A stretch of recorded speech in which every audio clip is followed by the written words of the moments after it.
So you're thinking about going solar, or maybe you already have. It's an awesome investment, right? But there's this one nagging fear that can turn the whole thing into a total nightmare, and that's a leaky roof.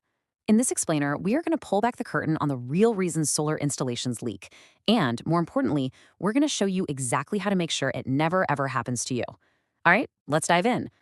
I want you to really let this sink in. If a solar installation leaks, it is not bad luck.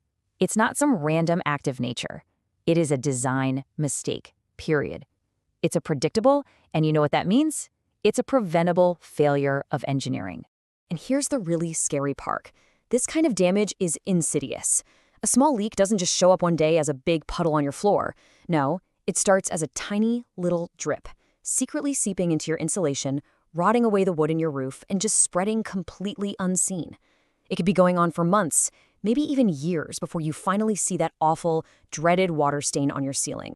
So, what's going on here? Why does this happen so often?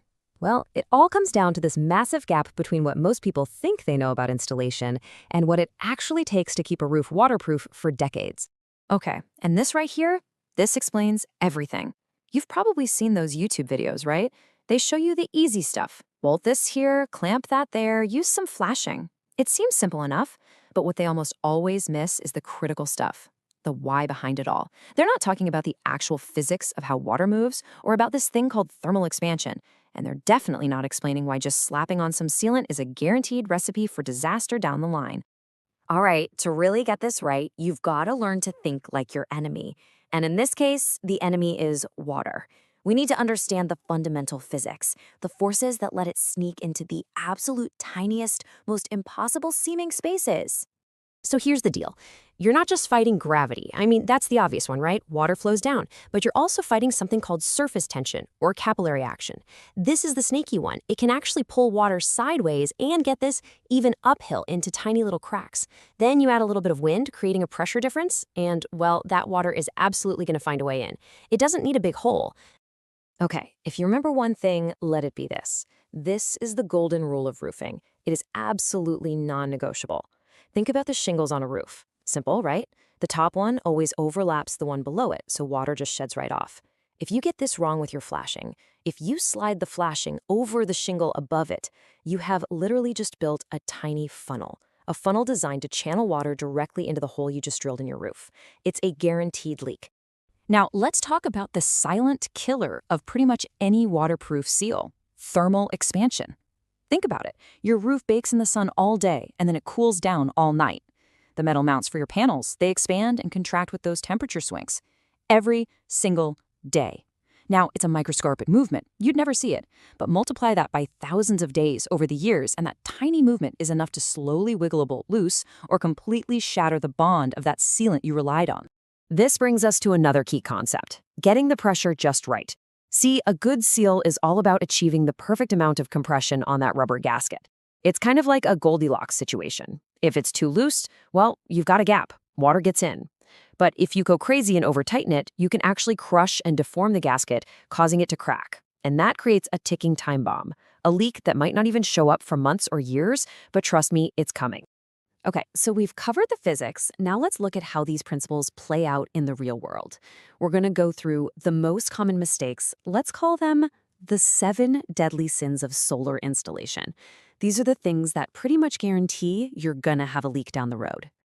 All right, here we go. Number 1, the biggest sin of all, relying on sealant. Just don't. It's a chemical solution to a mechanical problem, and it will crack and fail in just a few years. Number 2, getting the flashing orientation wrong. That's that funnel we talked about. You're literally guiding water into the penetration. 3 is even worse. No flashing at all. You might as well just leave a hose running on your roof. 4, mounting into the decking instead of a structural rafter. That fastener's gonna move and the seal will break. Guaranteed. 5, messing up the washer or gasket. Too loose or too tight, either way, you've created a leak path. And finally, number 6 and 7 are just common sense. Don't install in a spot where water pools, and definitely don't mount on a roof that's already weak or cracked. You're just asking for trouble. Okay, enough of the doom and gloom, right? We've talked all about the problems, so how do we actually do this the right way? The professional method isn't some secret sauce or magic product. It's just a precise, step-by-step process that actually respects the physics of how water behaves. So step one, you've got to find those rafters. You always anchor into the solid structural wood, never just the thin roof decking. Step two, install your flashing the right way. That means sliding it under the upper shingles so it follows the natural flow of water. Step three, drill clean pilot holes. This keeps you from cracking the roofing material. Step four is about using the right stuff. Good quality stainless steel bolts and durable EPDM rubber washers that won't degrade. And look at this. Step five is where sealant comes in. See how late it is in the process? It's just a backup layer, a secondary defense. It is not the main event. And finally, step six, you torque those bolts correctly. Get that just right compression on the washer without crushing it. Every single one of these steps is a layer of protection. And listen, getting this right is absolutely critical.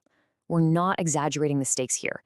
These leaks are delayed time bombs. The damage can be catastrophic, destroying your insulation, your wiring, your ceilings. We're talking thousands and thousands of dollars in repairs. And let's be really clear about this. Getting moisture anywhere near your high-voltage DC solar wiring is a massive fire risk. So this isn't just about preventing an ugly water stain. This is about protecting your home and, frankly, keeping your family safe. Think about it like this. Your solar panels, they come with a promise, right? They're designed to produce clean energy for 20, maybe 25 years. Your waterproofing system needs to come with that exact same promise. It has to be built to last just as long. So I'm just going to leave you with this one simple question. We know that even the best sealant is going to dry out, crack, and fail in, 3 to 5 years maybe? So does it make any sense at all to trust that stuff to protect a 20-plus year investment on your roof? Of course not. The answer is a hard no. The waterproofing has to be mechanical. It has to be engineered to last as long as the panels themselves. So at the end of the day, it all boils down to this one simple philosophy. You have to install like water is actively, cleverly trying to get into your house. Because, well, it always is. You can't just install for a perfect sunny day. You have to design your system to defeat that persistent, relentless force of water from day one. You do that, and you're going to have a rock-solid, leak-free solar system for decades to come.